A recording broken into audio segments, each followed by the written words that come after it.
Hey everybody, welcome to Not Bound.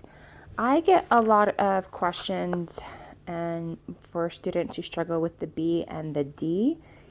And this is very common. To be honest, I actually struggle with B and D as a child, and G's and J's, I think, up until middle school. I had a lot of trouble with those. So one thing that I found with my students is that I do two things, okay? So the very first thing I do is we draw a B. Now, this is not, you guys know I'm not the best artist, but I would give him a piece of construction paper, okay? And so this would be your art activity, okay? We're going to draw a B, and then we're going to draw a D, okay? And what goes with B and D? Bed. Okay, so we start off this way, and then I say, now we're going to turn this into a bed. This is where it gets kind of fun. So we can add some blankets here. Woo. And then you can turn this into a bedpost. And there are many amazing beds out there.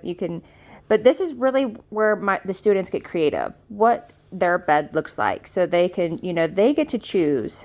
I think I had a student who put like stuffed animals on here, and they made it really fun. And, you can color it, and we talk about B and D.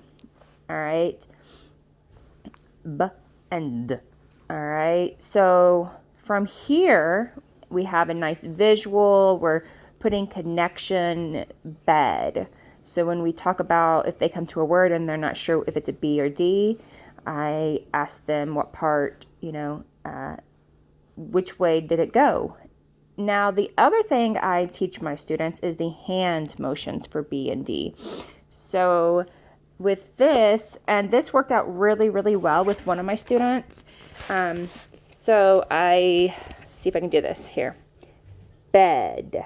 Okay, B and D. And she would be writing, and then if she couldn't remember which one it was, she would hold out her fingers like this, and she would get it. And if she was spelling or if she was sounding out a word, she would do this, and it connected. So we used the bed and the bed like this. B, D. Oh, okay. So that works really well for most students. Now, there are other things you could do. My other one I would do for B, see, little b can become a big B, and then we can turn that into a butterfly.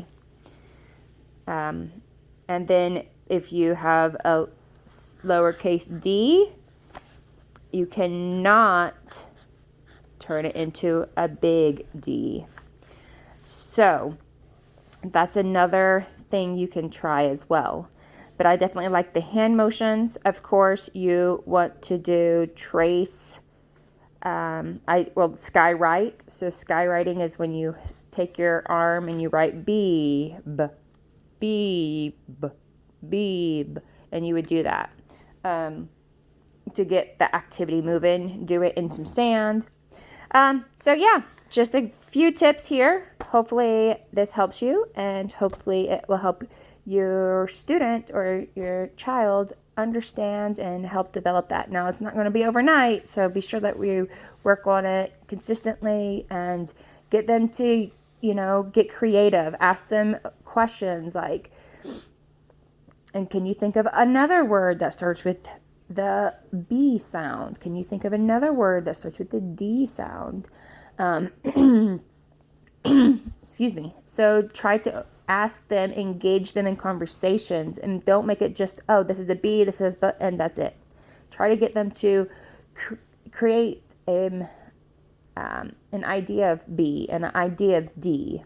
D for dog, B for the letter B, or the bug bee, the bumblebee, or the butterfly. All right, guys.